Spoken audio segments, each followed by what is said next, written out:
itu tokohnya dari von Savigny yang menyatakan hukum merupakan perwujudan dari kesadaran hukum masyarakat atau dikenal dengan istilah Volksrecht. Semua hukum berasal dari adat istiadat dan kepercayaan dan bukan dari pembentuk undang-undang.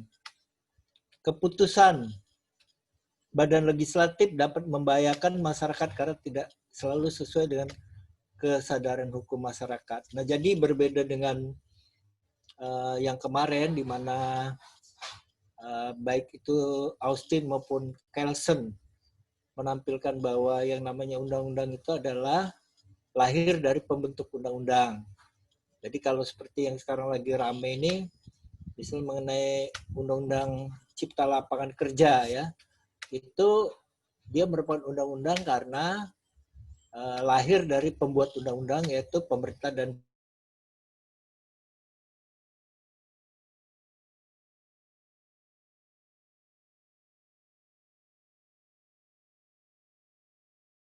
jadi penolakan-penolakan, demo dan sebagainya, karena memang ada beberapa substansi dari undang-undang itu yang dianggap tidak sesuai dengan kesadaran hukum masyarakat. Memang saya sendiri juga masih nyari-nyari mana apa dari undang-undang cipta lapangan kerja itu yang sebenarnya gitu, karena versinya sangat banyak, ada dari sini, dari sana, dari praksi-praksi juga. Sehingga pada waktu kita baca undang-undang itu, kita tidak bisa tahu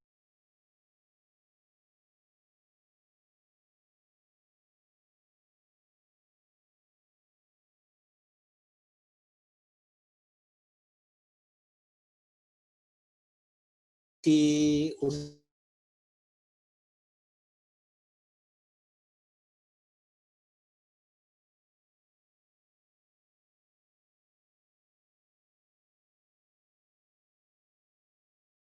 harus tahu apa isi dari undang-undang yang disahkan oleh paripurna DPR itu. Barulah dengan kita mengetahui undang-undang itu, maka kita bisa mengkajinya. Tapi kalau kita dalam hal ini belum mendapat atau membaca dari apa yang sudah disempurnakan, diparipurnakan oleh DPR, kita juga tidak bisa memberikan kajian-kajian yang kemudian belum apa-apa sudah menyalahkan gitu. Jadi ada beberapa hal yang ternyata misalnya terkait dengan dalam Undang-Undang Cipta Lapangan Kerja itu kan yang ramai adalah mengenai cuti, mengenai pesangon gitu, mengenai ya beberapa hal yang kaitan dengan tenaga kerja yang memang yang berkepentingan itu para tenaga kerja. Tapi kemudian juga dari beberapa kajian-kajian ada yang menghubungkan bahwa undang-undang itu juga ada kaitan dengan kepemilikan tanah dan sebagainya yang terdapat beberapa pendapat bahwa dari beberapa pasal undang-undang itu yang tidak sesuai dengan kesadaran hukum masyarakat. Artinya bahwa yang masyarakat inginkan dari suatu undang-undang itu seperti ini, tapi nyatanya yang dibuat undang-undang oleh pembuat undang-undang itu berbeda. Nah, jadi kalau di dalam teorinya von Savigny ini adalah menyatakan bahwa hukum itu merupakan perwujudan dari kesadaran hukum masyarakat. Jadi dia memang merupakan jiwa yang berasal dari masyarakat. Jadi karena dikatakan semua hukum berasal dari adat istiadat dan kepercayaan dan bukan dari pembentuk undang-undang. Jadi dalam hal ini kalau pembentuk undang-undang itu hanya formalnya saja, dia dalam hal ini membuat suatu peraturan yang menurut versi pembuat undang-undang saja, maka undang-undang itu tidak akan sesuai dengan kesadaran hukum masyarakat.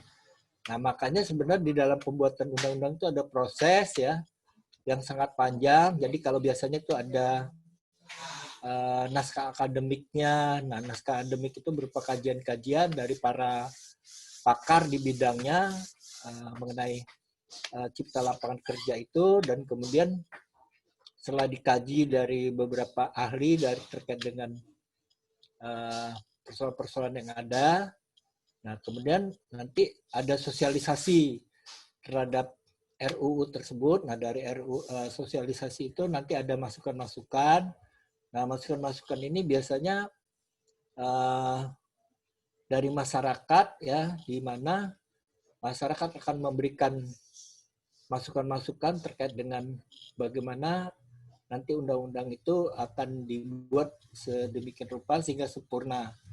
Memang di dalam kenyataan, walaupun itu sudah melalui proses, ada pembuatan naskah akademik, ada sosialisasi di masyarakat, tetap saja undang-undang masih ada yang dianggap masih tidak sempurna. Nah, di Indonesia kita mengenal ada judicial review, artinya bahwa peraturan-peraturan yang masih tidak sesuai dengan kesadaran hukum masyarakat itu dapat di judicial review ke MK apakah undang-undang ini bertentangan dengan undang-undang dasar. Nah, apabila majelis MK berpendapat bahwa itu tidak sesuai dengan atau bertentangan dengan undang-undang dasar, maka MK juga dapat memperbaiki undang-undang itu sehingga membuat norma baru yang mana putusan MK ini yang dijadikan pegangan untuk pelaksanaan dari undang-undang tersebut. Jadi intinya adalah bahwa walaupun undang-undang itu dibuat oleh pembentuk undang-undang, substansinya adalah haruslah sesuai dengan kesadaran hukum masyarakat. Tanpa adanya kesadaran hukum masyarakat, maka undang-undang itu tidaklah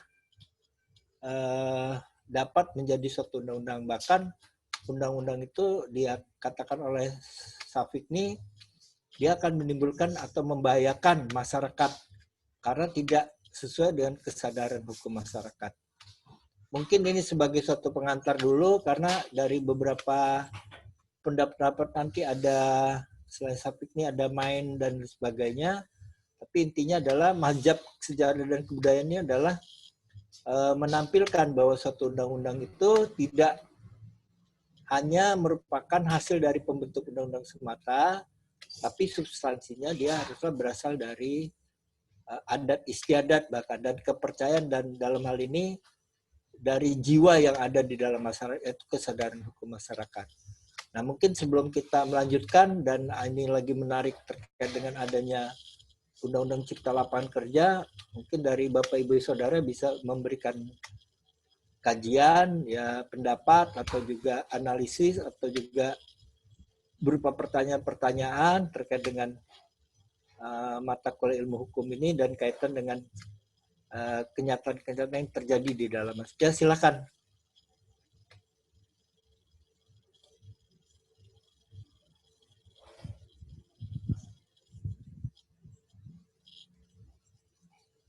Silakan kalau ini biar agak cepat, karena saya cuman kebetulan sampai jam 5, karena setelah jam 5 saya ada kegiatan lain gitu. Jadi kita kuliah ini hanya 1 jam 25 menit ya. Nah, jadi ya silakan kalau ada yang memberikan pendapat. Izin, Prof. Ya, silakan. Wendy Melva. Izin Pak Edi dan rekan-rekan sekalian. Kira memang teori yang dikembangkan oleh Von Syafiqni ini dari S1 dulu kita pelajari, ini menurut saya teori yang agak usang. Mohon maaf Pak Edi. Ya, ya. Jadi teori ini menimbulkan kekacauan pemikiran. Kenapa? Sebagaimana kita tahu dalam mekanisme ketatanegaraan, bahwa hukum itu tidak terjadi dengan sendirinya. Dalam pengertian hukum positif. Tapi hukum adalah resultan daripada keputusan politik yang membutuhkan mekanisme ketatanegaraan untuk diundangkan sebagai undang-undang, sebagai hukum yang berlaku, sebagai hukum positif. Nah, kalau dikatakan bahwa bukan berasal dari pembentuk undang-undang, saya kira ini perlu dikritisi lagi teorinya Syafiqni ini.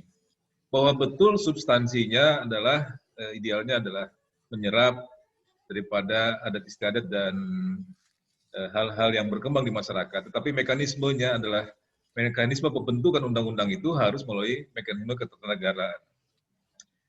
Kemudian kaitan dengan undang-undang Cipta Kerja atau dalam bahasa lebih populer terminologi hukum dunianya omnibus law yang dari Perancis itu. Saya melihat juga ada semacam kekacauan ketatanegaraan kita dalam pembentukan undang-undang.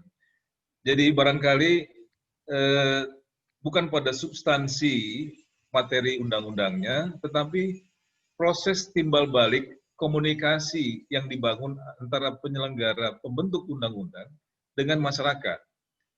Belum lagi banyaknya versi yang muncul di publik, sehingga menimbulkan kebingungan dan juga termasuk kekacauan. Mestinya, kalau kita mengikuti mekanisme pembentukan undang-undang, bahwa suatu undang-undang itu melalui tahapan-tahapan yang memang sudah baku, yaitu paling tidak dia melalui prolegnas. Nah, ketika di prolegnas, fraksi-fraksi di DPR RI kan melakukan kajian bersama dengan apa tadi yang menurut Pak Edi ada namanya kajian akademik. Naskah akademik. Naskah akademik. Di situ ada kontribusi para pemikir, para akademisi, para pelaku dan sebagainya.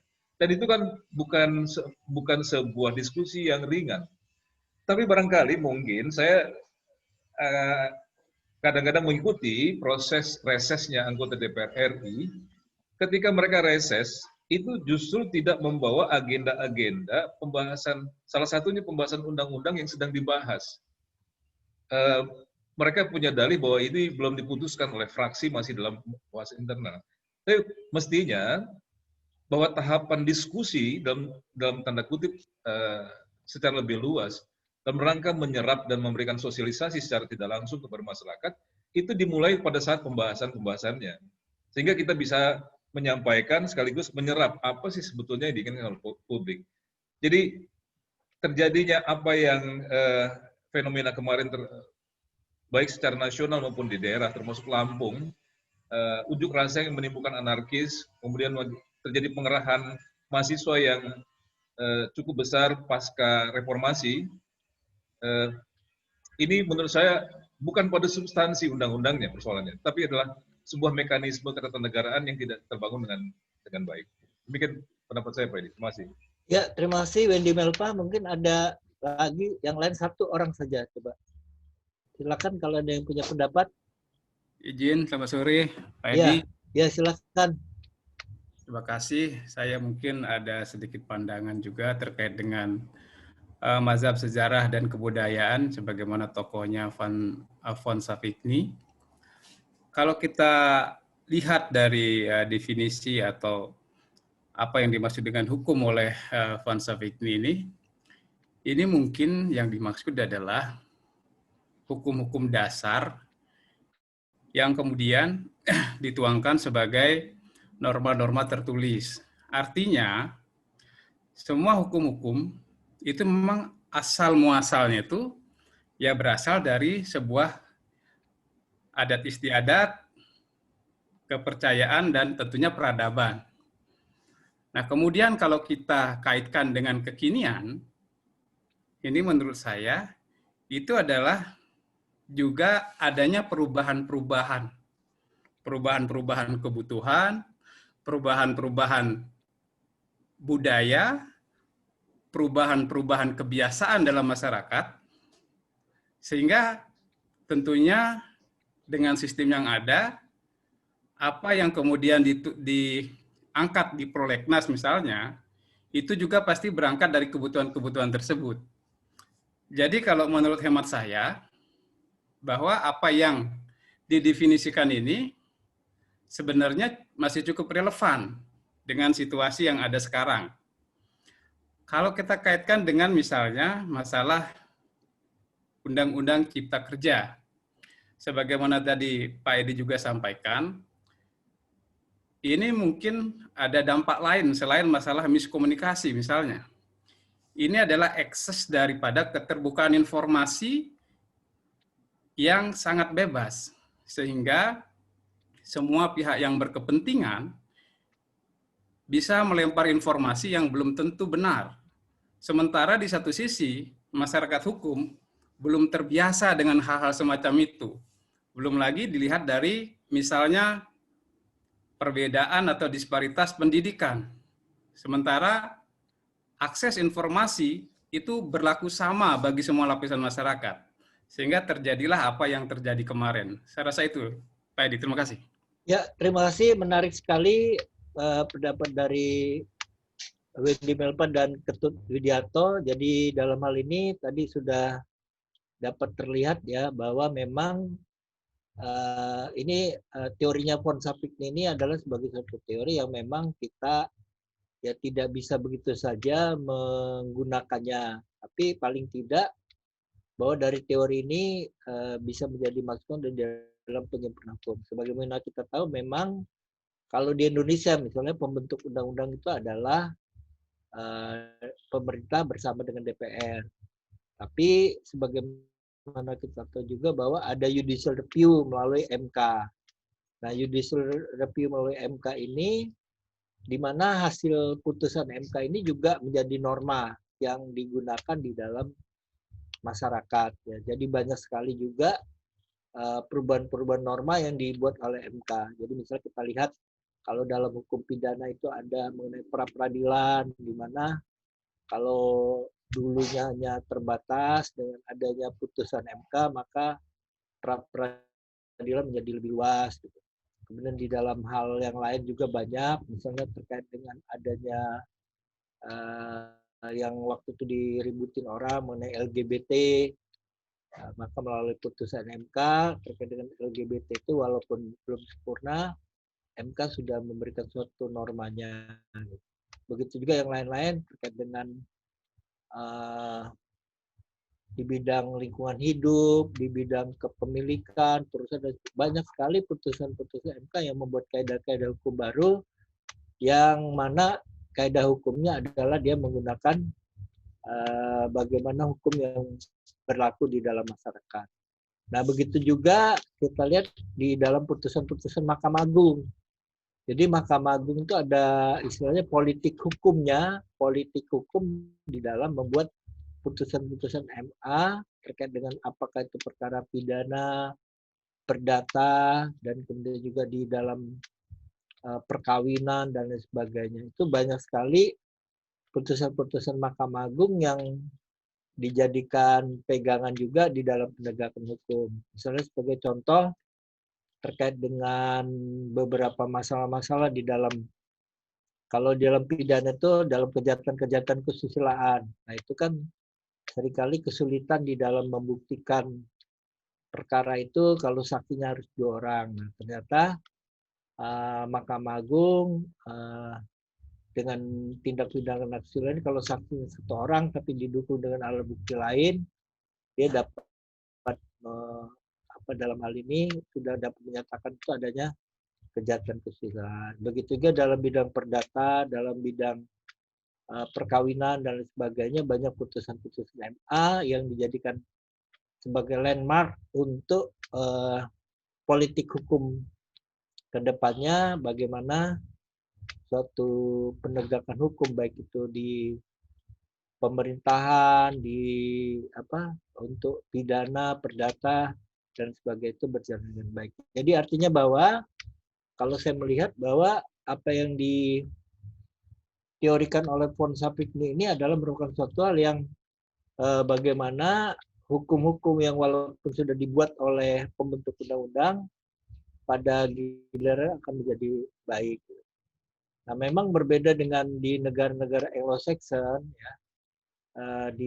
Misalnya nggak usah jauh-jauh di Malaysia saja, itu melalui putusan pengadilan. Nah, putusan pengadilan itu bisa menjadi hukum yang dapat dipakai. Jadi karena mereka menganut ajas jurisprudensi, jadi dapat menggunakan jurisprudensi untuk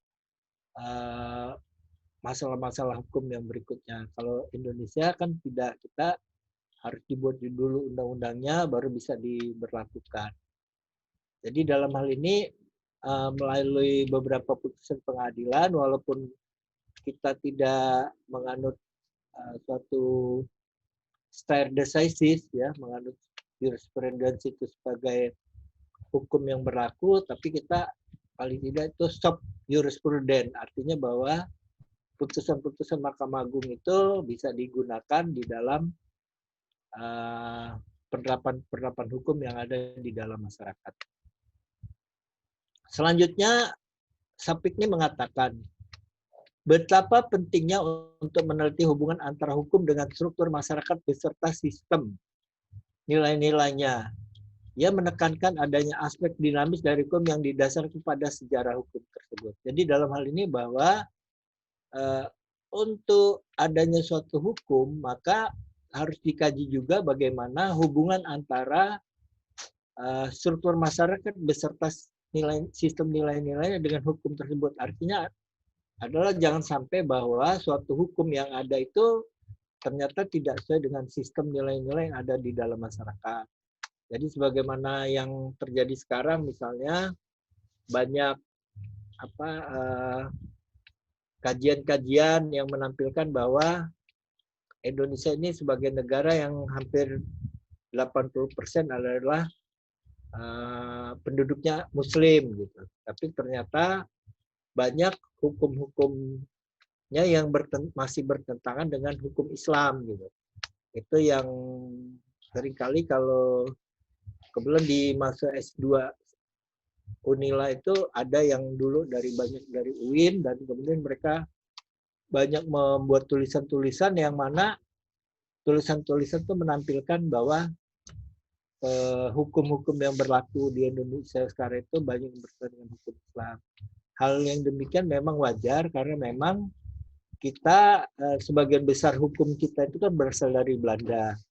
Belanda sendiri dia tidak berdasarkan pada agama, dan juga dari segi nilai-nilai dia kan nilainya adalah individualistis, liberal gitu. Sedangkan kita sebagai masyarakat di Indonesia ini yang sosialis komunal gitu. Nah, itu ada beberapa perbedaan. Nah, terjadilah kemudian di dalam hukum yang berlaku berbeda antara satu yang lain. Nah, tadi saya contohkan misalnya kalau di dalam hukum Islam itu menarik, pernah terjadi di Jakarta itu ada seorang pria yang mau kawin lagi gitu. Dia mau kawin lagi karena dia dengan istrinya ya sebenarnya nggak ada masalah, nggak ada, istrinya baik-baik saja, sudah punya anak, sudah nggak ada sakit, nggak ada, intinya kalau kembali kepada Undang-Undang 174, istrinya itu nggak ada alasan untuk si suami itu kawin lagi, tapi si suami pengen kawin lagi dan dia di dalam Undang-Undang 174 harus izin istri. Karena 174 menyarankan bahwa kalau suami ingin kawin lagi boleh, tapi harus izin istri atau istri-istri. Nah, menurut dia di dalam hukum Islam itu kalau suami mau kawin lagi nggak perlu izin gitu. Nah, sehingga dia mengajukan judicial review waktu ke Mahkamah Konstitusi untuk supaya Undang-Undang 174 itu dirubah sesuai dengan hukum Islam, yaitu di mana untuk kawin lagi itu nggak perlu izin dari istri. Nah, ini pernah dikaji oleh salah satu waktu itu ada mahasiswa UIN. Dia menarik juga karena pada akhirnya putusan dari MK tetap bahwa untuk menikah lagi si suami tetap harus izin istri atau istri-istri. Jadi dalam hal ini MK tetap berpegang pada hukum yang ada di Indonesia, tapi tidak berdasarkan pada hukum Islam, karena walaupun Indonesia 80% ini Muslim, tapi tetap saja bahwa dalam hal untuk menikah lagi harus ada izin istri. Itu menarik gitu. Kemudian juga banyak contoh-contoh lain dalam kaitan dengan adanya pertentangan antara budaya dengan atau nilai-nilai ini dengan kehidupan sosial masyarakat. Jadi yang lalu juga dalam kaitan misalnya LGBT. Nah, LGBT ini kan di kalangan masyarakat bahwa untuk adanya lesbian, kemudian juga gay itu masyarakat menolaknya, melarang, artinya tidak boleh. Tapi kalau kita kembali kepada hukum yang ada, ternyata di undang-undang kita itu nggak ada yang melarang untuk adanya suatu orang untuk lesbian, wanita dengan wanita, atau pria dengan pria itu nggak ada larangannya. Dan berakibat maka kalau mereka melakukan perbuatan lesbian atau gay itu, dia pakai hukum apa itu belum ada. Malah yang aneh, pada waktu yang lalu ditemukan ada kelompok gay yang di Jakarta itu dipakainya undang-undang pornografi. Nah, padahal undang-undang pornografi itu kalau mereka mempertontonkannya di muka umum gitu. Nah, padahal mereka di kamar, tapi itu ada puluhan orang. Ini karena memang antara hukum dan yang berlaku di masyarakat itu berbeda dengan satu yang lain, sehingga mengambil yang demikian. Nah, begitu juga mungkin dalam bidang hukum perdata, dalam bidang administrasi negara, dan berbagai bidang-bidang lain juga banyak hal yang seperti itu. Nah, selanjutnya di sini ada Sir Henry Maine, ya, dia bukunya Ancient Law, teorinya mengenai perkembangan hukum dari status ke kontrak yang sejalan dengan perkembangan masyarakat yang sederhana ke masyarakat yang modern dan kompleks. Jadi artinya gini, dari Henry Maine ini dia menampilkan bahwa masyarakat itu bermula dari masyarakat tradisional, kemudian dia menjadi masyarakat modern. Jadi kalau masyarakat tradisional itu adalah masyarakat yang sebenarnya mereka, kalau kita lihat tuh ibarat di dalam suatu desa, di mana mereka adalah masyarakat yang berhubungan satu dengan yang lain, ya. Mereka melakukan, ya kalau kita di desa ini kan ada kegiatan, misalnya ada arisan, ada kelompok RT, kelompok lingkungan, dan itu kehidupan yang ada di desa yang tradisional, yang kemudian lama-kelamaan berkembang menjadi masyarakat modern yang kompleks, yang kemudian apa-apa yang tadinya sebagaimana di desa itu kita saling mengenal, saling berhubungan satu sama lain, maka dia berkembang menjadi suatu yang modern dan kompleks yang tidak sesederhana sebagaimana pada waktu masyarakat masih tradisional. Menurut Maine, hubungan-hubungan hukum yang didasarkan pada status warga yang masih sederhana berangsur akan hilang apabila masyarakat tadi berkembang menjadi masyarakat yang modern dan kompleks. Pada masyarakat yang modern dan kompleks, hubungan-hubungan pada sistem hak dan kewajiban yang didasarkan pada kontrak yang secara dibuat dan dikenal oleh para pihak. Jadi, Maine melihat bahwa kalau dulu di dalam masyarakat itu misalnya, kalau kita mengenal dulu kan ada bagi hasil, ada kegiatan-kegiatan pertanian di desa dan sebagainya, ya ada hutang piutang, ada jual beli, dan itu pada dasarnya ya dilakukan secara lisan aja gitu. Jadi kadang-kadang ada jual beli, ya udah itu saya punya tanah, ini ukurannya ini sekian-sekian. Udah secara lisan ya udah jualnya berapa, kemudian dibeli berapa, udah terjadilah jual beli itu. Karena kalau dulu bahkan kan di dalam hukum agraria itu jual beli itu clear and clean, di mana para pihak dia melihat lokasi tanahnya, batas-batasnya, dan ada tua-tua masyarakat, dan kemudian ya disaksikan tua-tua masyarakat terjadi jual beli. Nah, itu yang dulunya seperti itu. Nah, sekarang ya tidak bisa seperti itu. Untuk jual beli harus ada sertifikatnya, harus ada jual beli, harus ada di notaris, dan sebenarnya yang demikian itu terus berkembang dari yang semula sederhana menjadi yang modern dan sangat kompleks. Nah, begitu juga dalam kaitan dengan perusahaan-perusahaan. Dulu prosedurnya misalnya dalam kaitan dengan jual beli itu dilakukan ya sederhana saja, nitipin barang yang dijual, dan kemudian selesai. Nah, sekarang ada terkait mengenai COD atau apa itu udah sangat kompleks ya, dan terjadi di mana yang sekarang itu adalah menampilkan sistem hak dan kewajiban. Jadi lebih kepada bagaimana untuk mewujudkan hak dan kewajiban yang dibuat didasarkan pada kontrak yang secara dibuat dan dilakukan oleh para pihak. Jadi hukumnya sekarang adalah lebih kepada hukum kontrak kalau menurut Main, dibandingkan dulu hukum yang lama hanya didasarkan pada kepercayaan-kepercayaan semata. Sampai di sini ada tanggapan atau pertanyaan atau apa, silakan, karena kebetulan kita hanya cukup sampai jam 5. Ya sekian, ya silakan.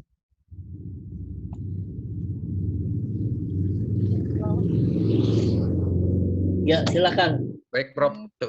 Coba tanggapin Pak Edi. Ya silakan. Really. Jadi saya melihat memang dari hukuman darinya Ancient Law karya Main ini terkait dengan awal mulanya beranjak dari kebutuhan manusia, kebutuhan hubungan antar manusia dari awal dari sifatnya yang tradisional yang saling membutuhkan dan bergerak dari kebutuhan ekonomi, sehingga ketika ada pihak lain yang membutuhkan sesuatu berlatar belakang ekonomi, mereka mengadakan kontrak. Tapi kita pahami kalau tidak salah memang ini terinspirasi, saya baca itu Main itu tidak jauh kehidupannya dengan Marx ya, kayak makin terinspirasikannya tidak jauh dari Marx di situ. Namun saya lihat sekarang ini pergerakan dari belakang perkembangan ekonomi membuat masalah-masalah terkait kontrak ini tampaknya sangat relevan sekali dengan yang dikemukakan oleh Main. Jadi sekarang katakanlah hukum selalu tertinggal karena perkembangan transaksi perdagangan dengan ditemukannya teknologi, kemajuan internet segala macam itu membuat hukum selalu terkembang, dan semua sekarang pelaku-pelaku itu selalu terikat dengan suatu kontrak, malah melintasi batas negara. Begitu menurut saya, Pak Edi. Ya, mungkin silakan kalau ada lagi yang lain boleh berpendapat atau bertanya, silakan. Baik Pak Edi, teman-teman saya hanya sedikit berpendapat, ini mungkin ya kalau salah mohon dibetulkan. Ya, nggak apa-apa, namanya belajar ya. Hukum bagi mazhab ini adalah dipandang sebagai sesuatu yang natural, tidak dibuat, melainkan hidup dan berkembang bersama masyarakat. Hukum bukanlah sesuatu yang statis, melainkan dinamis.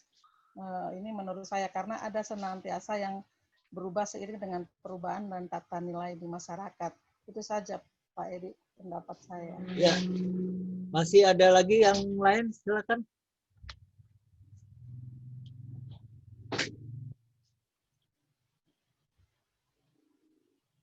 Silakan, ada pendapat atau boleh? Mohon izin Pak. Ya, silakan. Iya, kalau saya sih melihatnya kalau dilihat mazhab ini sebenarnya kalau lebih cocok untuk ranah perdata. Tapi kalau dalam bidang hukum publik atau yang pidana misalnya, maka memang kalau kita melihat hukum yang hidup di masyarakat itu kan jadinya pertanyaannya masyarakat yang mana. Dan kemudian untuk menarik esensi hukum yang hidup di masyarakat itu pun menjadi satu PR tersendiri, karena di Indonesia terutama ketika kita bicara masyarakat yang sangat heterogen, kemudian nilai-nilai budayanya juga banyak yang tidak memungkinkan juga untuk kita sarik satu bidang bahwa oh ya hanya melihat dari sisi masyarakat, karena nanti dalam tahap konfliknya itu juga menjadi besar gitu. Jadi saya sih melihatnya kalau dalam ranah perdata aliran ini bisa sangat menjiwai karena tadi hubungannya hanya personal antara perorangan yang memang terlibat pada hubungan hukum tersebut. Terima kasih. Ya, terima kasih. Mungkin satu orang lagi kalau masih ada.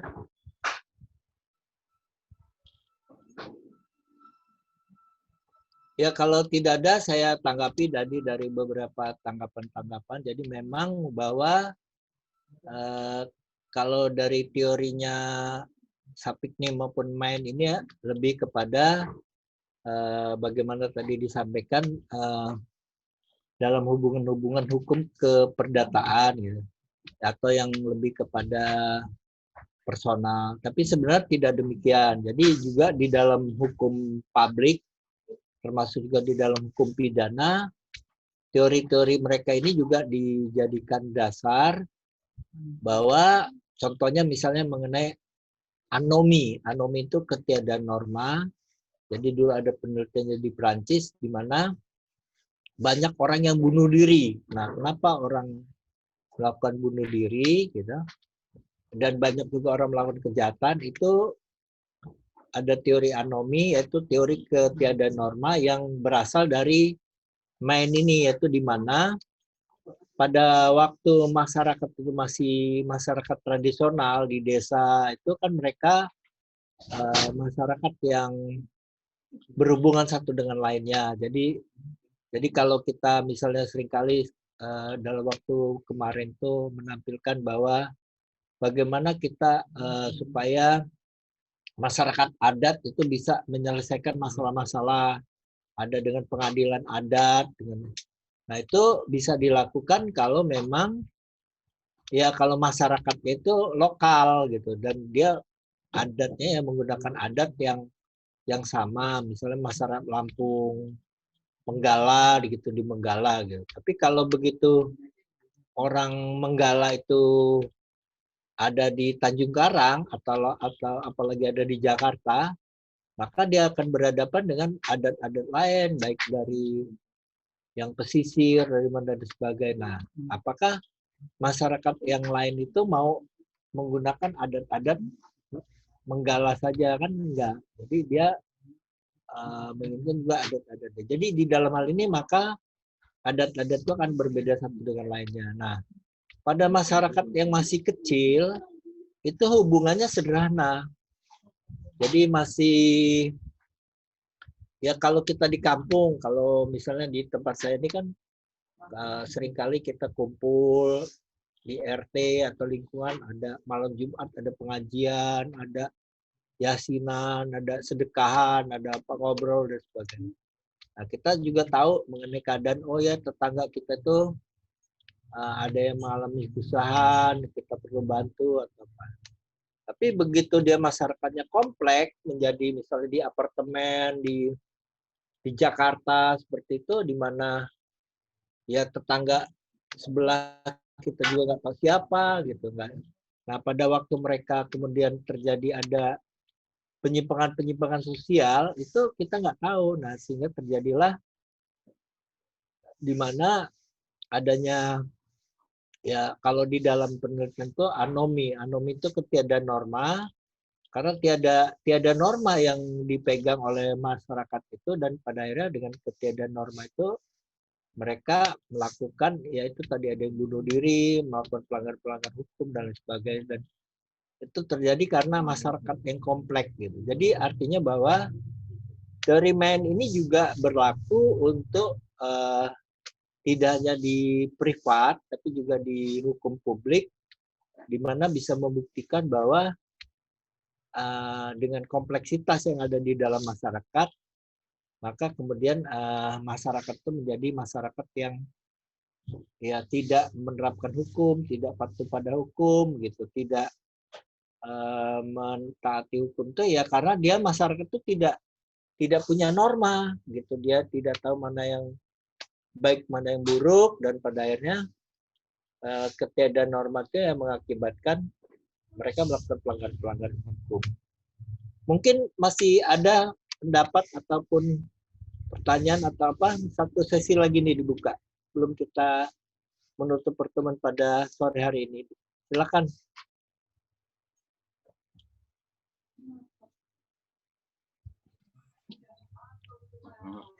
Ya, masih ada, silakan. Ada, Pak. Ya, silakan. Ya, Pak. Terima kasih, Pak. Apa tesa apa yang disampaikan oleh Maini dan keyakinan apa atau ajaran apa yang diajarkan oleh von Savigny, dua-duanya tidak ada yang salah. Namun demikian harus dikembalikan kepada apa yang barusan saja Pak Edi sampaikan, bahwasannya masyarakat sudah begitu kompleksnya, sudah begitu absurd, sehingga tatkala masyarakat sudah begitu kompleks, maka pendekatan-pendekatan kontraktual itulah pendekatan-pendekatan dari sisi kekuasaan negara melalui teori the law is a tool of social engineering yang dikembangkan oleh Roskopon, itu yang mungkin bisa lebih tepat diterapkan di dalam kondisi masyarakat yang sudah kompleks seperti zaman milenial seperti ini. Jadi mungkin zaman Ponsafik ini waktu menelurkan teori itu, dan May ini waktu dia menelurkan apa yang menjadi keyakinan hukumnya itu, waktu itu masyarakat belum begitu absurd dan masih sederhana. Oleh karena sekarang masyarakat sudah begitu absurd, maka pendekatan atau teori-teori sebagaimana yang dikembangkan oleh Profesor Mukhtar Kusumaatmadja waktu zaman Orde Baru itu mungkin bisa digunakan untuk menghadapi masyarakat yang absurd semacam ini. Untuk sementara begitu, Pak Edi. Ya, terima kasih Pak Suwono ya. Ya, Pak. Ya, silakan kalau memang ada lagi yang punya pendapat atau pertanyaan. Satu orang lagi, ya silakan.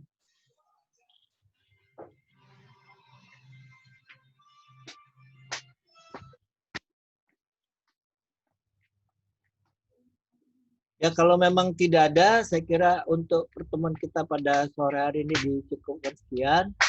Mudah-mudahan ini bermanfaat bagi Bapak, Ibu, dan Saudara. Demikian, wassalamualaikum warahmatullahi wabarakatuh. Waalaikumsalam warahmatullahi wabarakatuh.